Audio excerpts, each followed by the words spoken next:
some candles made out of this. Sit here and sniff them. I tell you, that's what I do with the bourbon. I poured a small glass of it. Laying a bit. What you do all night? What you do all night? Sit there and sniff glasses. In my basement by myself. Yeah, with my bourbon. Y'all might think I'm creepy, but it's my happy place. That's right.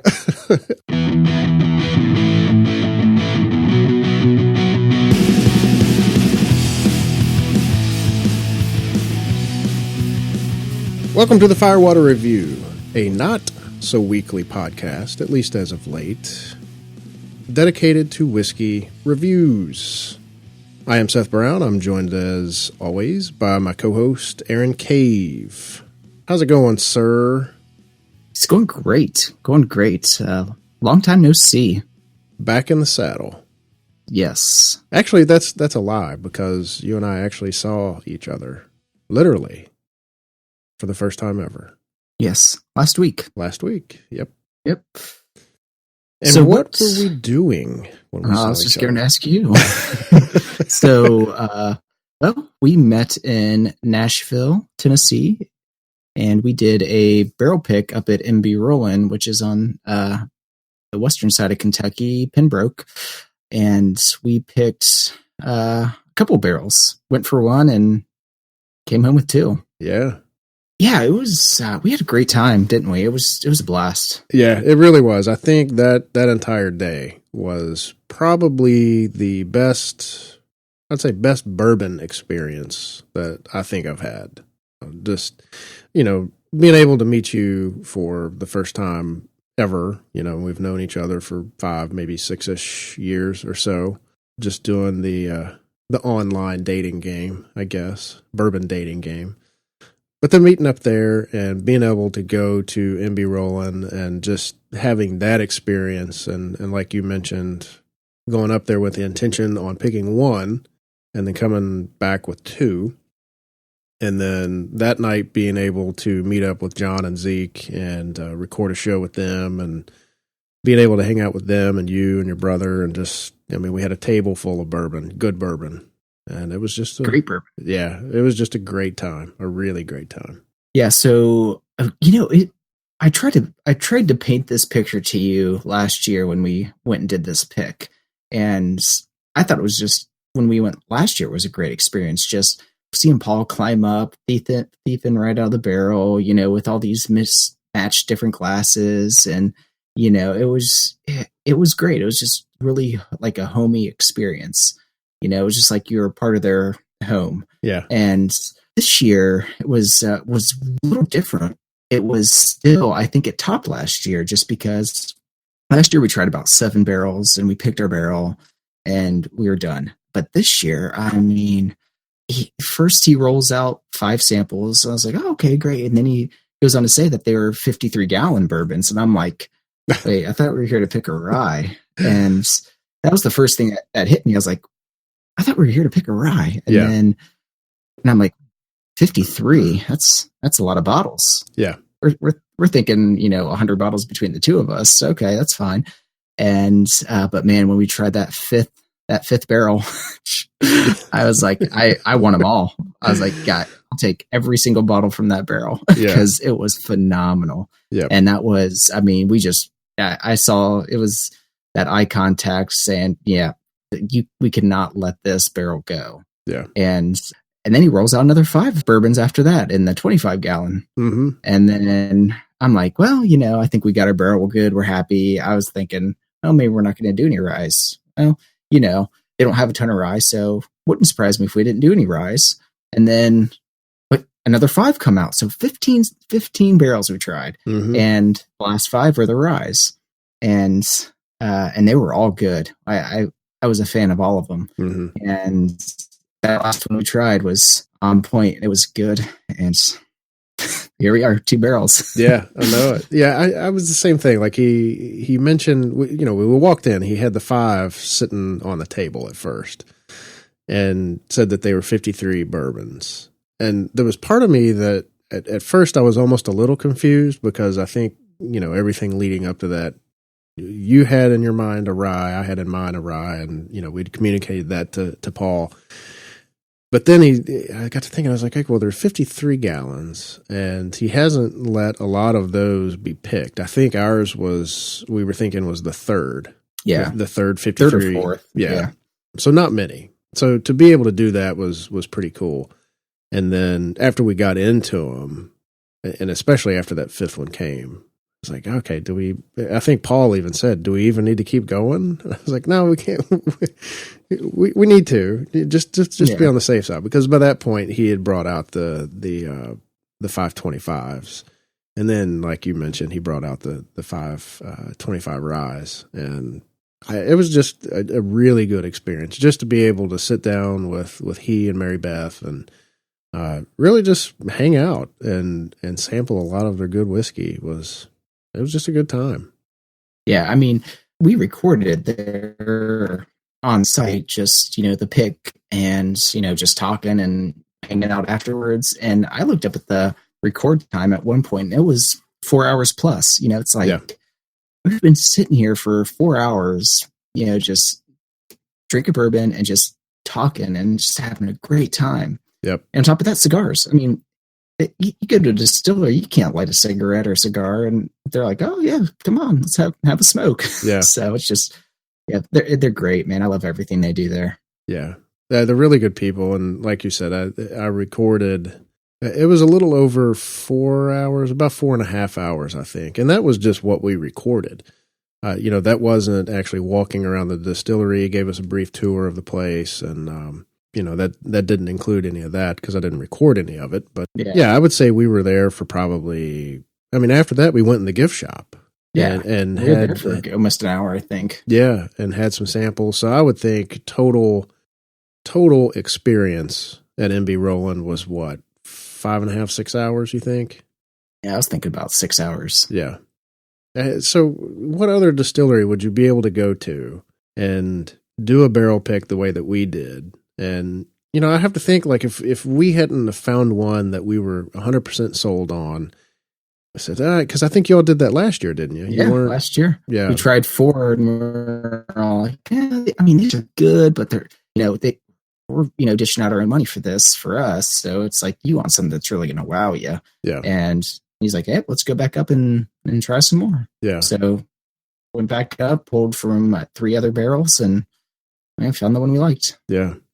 So I mean, fortunately for us, we ended up finding 2 that we really liked, and we didn't have to do that. Yeah. But I would have to think that if we didn't find one, that he probably would have gone back up and said, well, let's find something else. But, we nailed it on the 15 that he pulled, and, just continued to hang out and chit chat with him.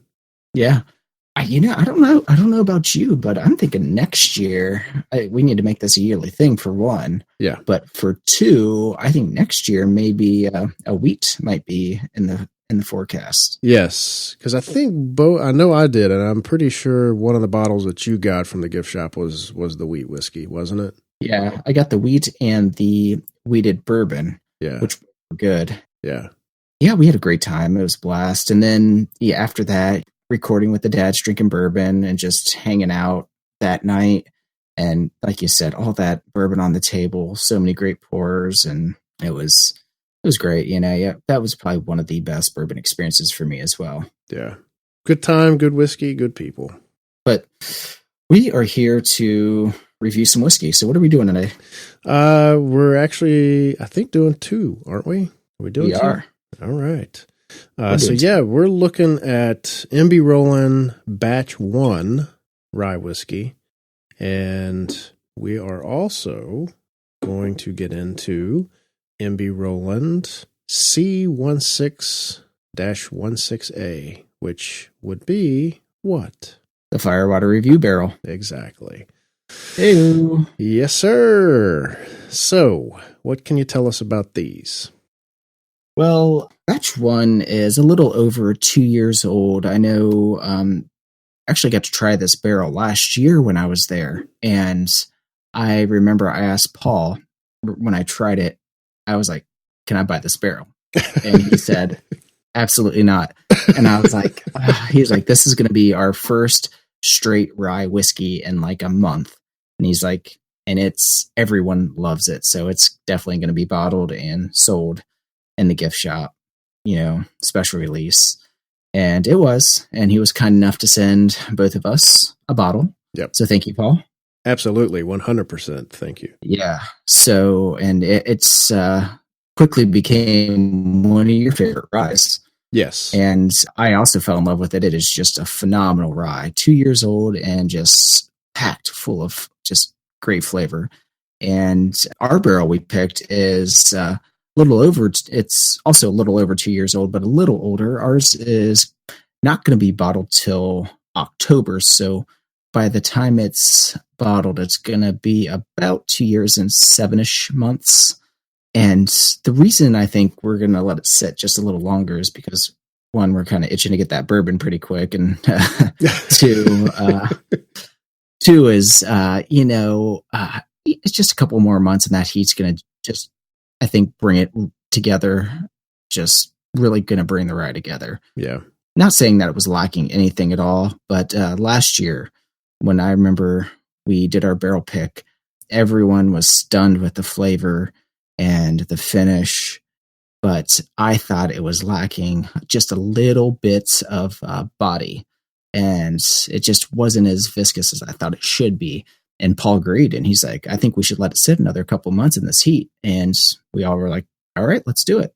And I think we came out with a phenomenal product last year. And so I think, 2 more months is going to do wonders for that. I think it's going to take it from what we're loving now to even something even better. Yeah. When you get into the October months, the nights will start getting a little cooler too up there. So that'll really kind of start to help that wood to expand and contract again, just releasing some more of that flavor too. Yeah. It's going to be like the rye we picked, like 2.0. It's just going to. Yep. Yeah. So I'm not going to do any kind of like anything on the distillery, any of the history and stuff like that, like I usually do, because we did a great show last year with Paul. And I mean, that man talked for hours. Yeah. And so if you want to know some history about the distillery and how it started and what they're doing, go back and check out that episode. I don't know which one it is, but it just says MB Roland with Paul as our guest. And it's a phenomenal episode. I think that was probably one of my favorite shows just because, gosh, we talked to him for like 4 hours. It felt like it. Yeah. Yeah. And on that show we did, I think, your pick and then the standard bourbon, I think. Yeah. It was a single barrel that I picked up in the gift shop. Oh, that's what it was. Yep. Yeah. So kind of went side by side with those two. So that was fun. Yeah. So I think one of the things that makes a difference with them, and this was probably covered on that episode, is that all of their grain, except for their malt, is sourced locally. I think that makes a huge difference, in my opinion. You get fresh local grains, and he mentions one of the things that I think he seems to drive home is that, not that this has any corn in it, but their corn is food grade white corn. And, which of the big boys do that nowadays? None, because they can't, or they don't want to financially do it just because the cost overhead would drastically go up for them.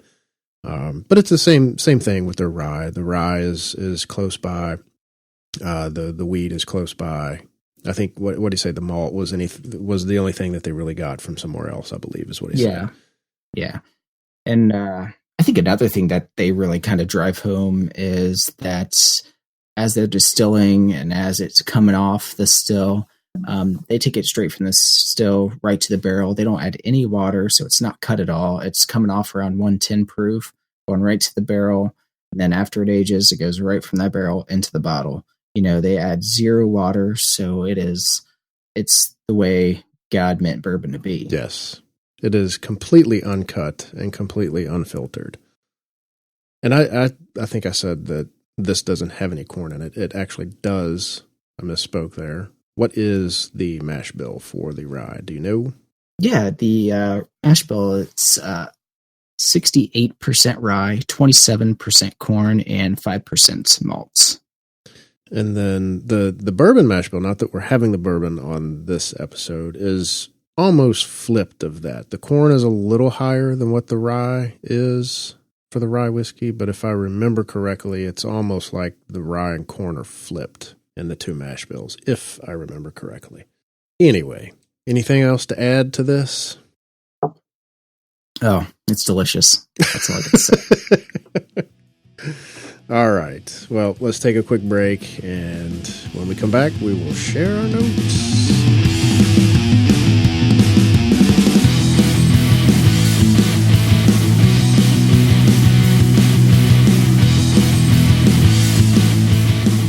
Welcome back, everybody. In the break, we have been sipping on MB Roland Kentucky Straight Rye Whiskey. We have been sampling batch number 1, which Paul and Mary Beth were nice enough to send us a bottle of that. And we have been sipping on C16-16A, which just so happens to be the Firewater Review Barrel. Per usual format, I will let Aaron kick it off, and I will bring up the rear. I think we decided that we would do batch 1 first. Each go through that, I think. Is that what we decided Correct. on? And yes. then we'll go back and review each on our own, the Firewater barrel. And I think we should preface this by saying that the batch 1, I think you mentioned, is 109.4 proof. Yes. And our batch at this current time, we are unsure as to what the proof is, but we're guessing based on our taste that it should be roughly the same. Yes. So, that said, take it away, sir. All right. So batch 1, on the nose, the batch, you just get that great rye spice, a lot of cinnamon, clove, allspice, get a little bit of anise. And the thing that really I pick up and that kind of surprised me on this is I get a little bit of like fresh cut apple, brown sugar, some light mints, oak, and vanilla wafers. Yeah. And then on the palate, it's just that big rye spice hits you right up front. It's just rye, cinnamon, get white pepper, and a little bit of clove and allspice as well. Brown sugar is there throughout, a little bit of maple, get some burnt caramel, and then just a hint of oak, a little bit of mint, and that's almost like a cream corn. And I think that's just kind of helps out and just brings a ton of sweetness to it. And then on the finish, it's just, it's a long, long finish. Mint, anise, cinnamon, cream corn, just super creamy. This bourbon is just, or bourbon rye is just great. It's just, I love it. Yeah. Are we rating these? We can. I don't know. I feel like that's ranking your own children, though, when you throw in one. I know. When you throw in ours. So I don't know. Yeah, it's tough. Yeah, if I was putting a rank on this, it's I drink it all day long. It's a 90 for me. Yeah, I think that's a very solid score. Yeah, very solid. All right, so batch 1 on the nose for me, a lot of the same thing. It was very buttery, very creamy on the nose, just very, very super inviting. I get the light black pepper, good rye spice, lots of cinnamon, clove, light brown sugar, same as you, a little bit of oak. But like I said, just a super inviting nose. The palate, it's got, I mean, when you think about these things, man, they're just over 2 years old. And granted, they age in a 25-gallon barrel. And ryes typically age a little quicker than bourbons normally do. It just, the body, the viscosity on this is just really nice, especially for the age. Nice rye spice, good cinnamon, clove, allspice, the black pepper in there, and just a great mouthfeel. The finish, I mean, you nailed everything there. One thing I wanted to go back to on the nose real quick, I just noticed my note.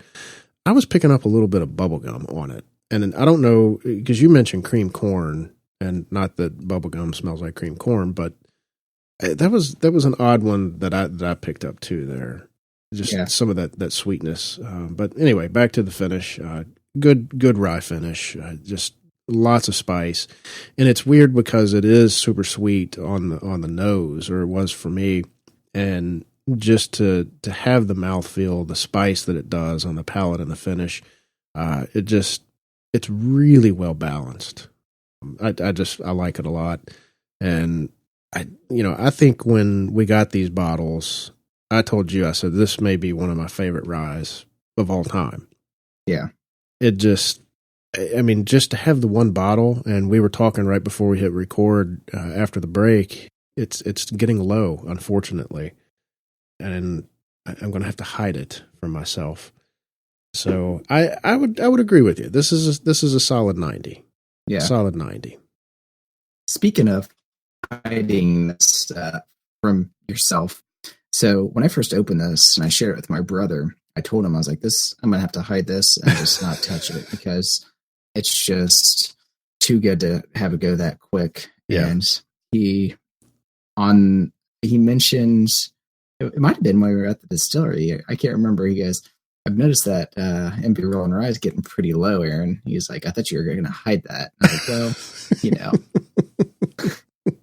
I had to do my diligence and try to prep myself for the pick. So. Right. Yeah, exactly. Well, I did the same thing. But yeah, it's very, very good. And speaking of hiding bottles, the sample, like I said, I think this is about a 4-ounce Boston Round that I have. We split what was left of the sample from the rye barrel that we ended up picking. And there's probably, I would say, maybe 2 ounces left in there. It's just, I'm going to have to put it away, especially if it's not ready for another, 2.5 months, 3 months, maybe 2 months. Yeah, it's going to have to go away. Anyway, I'll let you dive into your notes on it. All right. So for our pick on the nose was similar, but there's a couple of differences. I still just right on the nose, tons of rye. Get a little bit of caramel with this. Still get the cream corn. Still get the anise. Brown sugar's there. One thing I picked up on this one that I didn't get on the other one was a little bit more nutmeg and allspice. Mm-hmm. And a thing that kind of just jumped out at me. And I don't know if it's just because I poured it a while ago and I've let it sit and I just nosed it right before I started talking. I got almost a light crushed peanut note coming off of the nose, which was kind of interesting. Going to the palate, pretty similar, just huge, big, tons of spice, tons of rye. But the cinnamon on this one is more like a red hot, those red hot candies, clove, allspice, get some vanilla. The one thing, it was so funny as I was drinking this, I was doing like flashbacks to my childhood and I was thinking, what is that in there? And the one thing that hit me is those candies, those Biddo honeys. Remember those? Oh yeah. Yeah, I have a little bit of that's in there. A little toasted marshmallow, and this one is also kind of has a buttercream to it, just buttery and just super thick, very viscous. Finishes long. I get all those baking spices. The anise is there. Some vanilla cream. It's just and a little bit of light oak on the finish. Yeah. Overall, man, this is just a solid, well-rounded rye. It's just it's spicy. It's sweet. It's just, you think it's doing one thing and that goes another way. It's just it toys with you. That's what it does. Yeah. This toys with you when you drink it. It's just it's a fun pour. There's so much going on in there, and I'm not gonna toot our own horn here. I'm gonna give it a 90 as well. I'm not gonna be that guy. So it's a 90 as well for me. Yeah. Well, like I said, I think that's picking a favorite of your children, right? Yeah. It's hard. Yeah, I would agree on a lot of that. On the nose, I was getting, this one is much more rye and cinnamon forward, I think, than batch one is. I was getting a lot more clove on this one too than what it was on batch one. The nose doesn't come across as creamy as batch one does. Like I said, more forward on the typical rye notes, cinnamon, clove, just a good good rye bread, just a little hint of mint there, some black pepper. The palate, oddly enough, I find this one to be a little more creamy than batch one. And I think you mentioned having the cream corn and the bit of honey on the palate. I think that lends itself to that.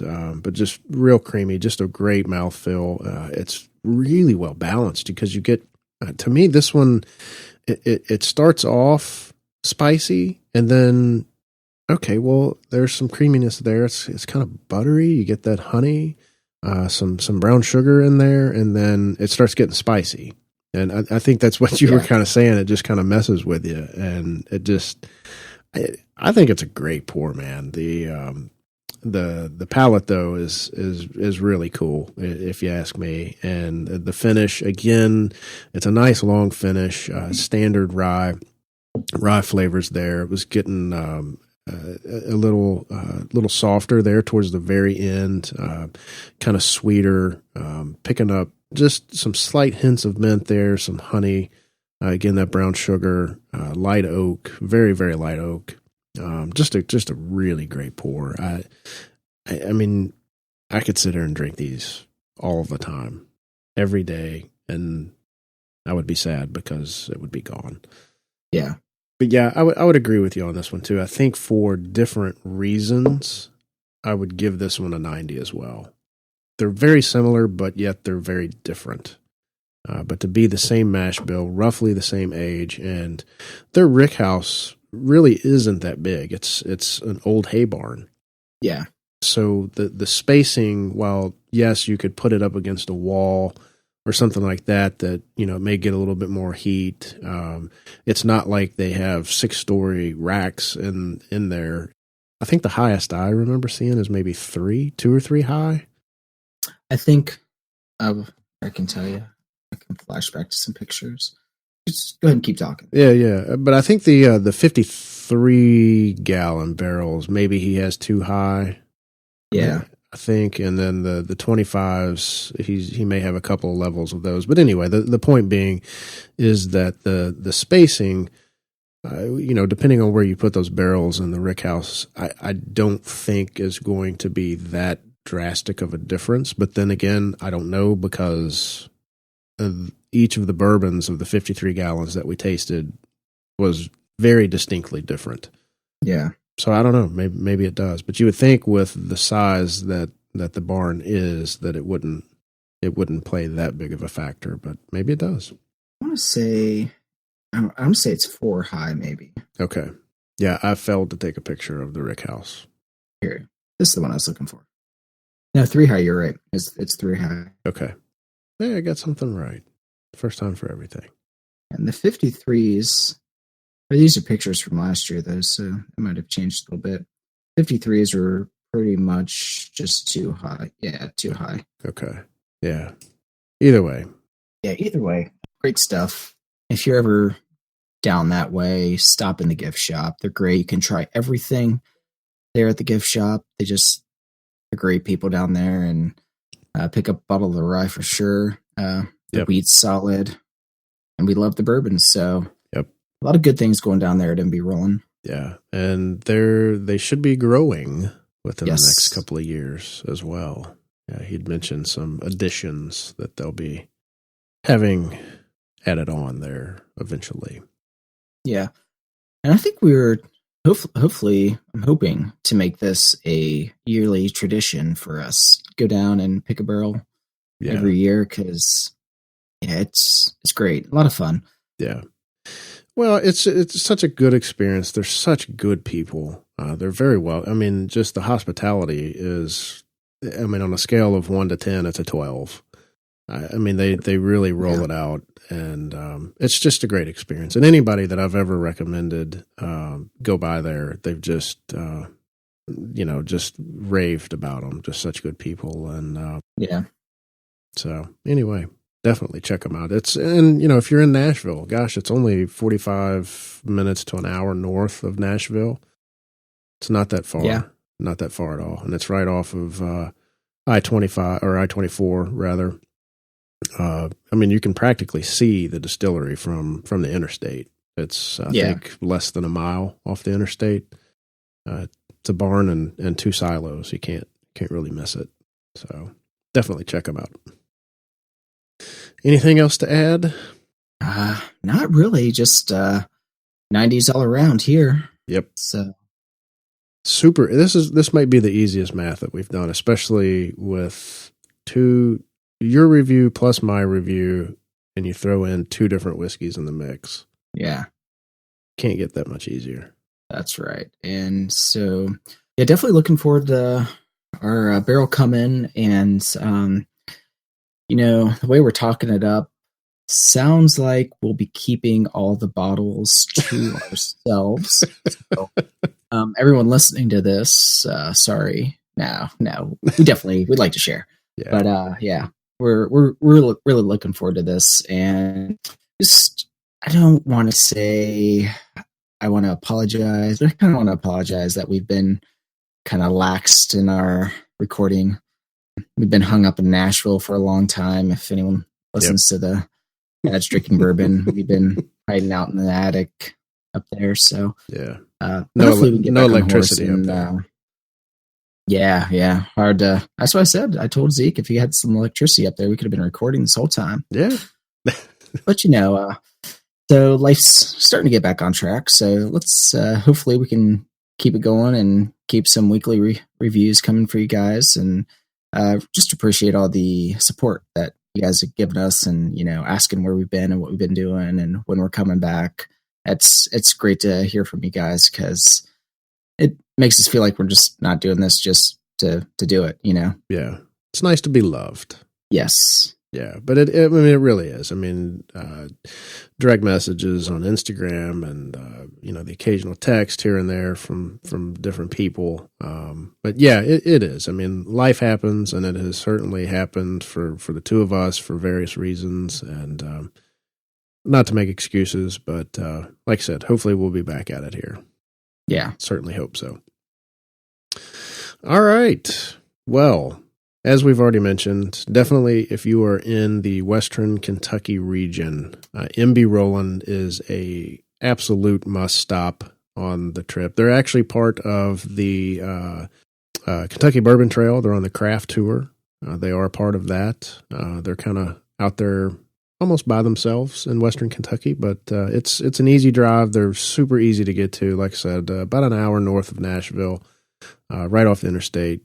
Paul, Mary Beth, we appreciate your hospitality a great deal, and can't thank you enough for making and providing this whiskey. So cheers to you guys, and I'm really looking forward to getting this barrel in.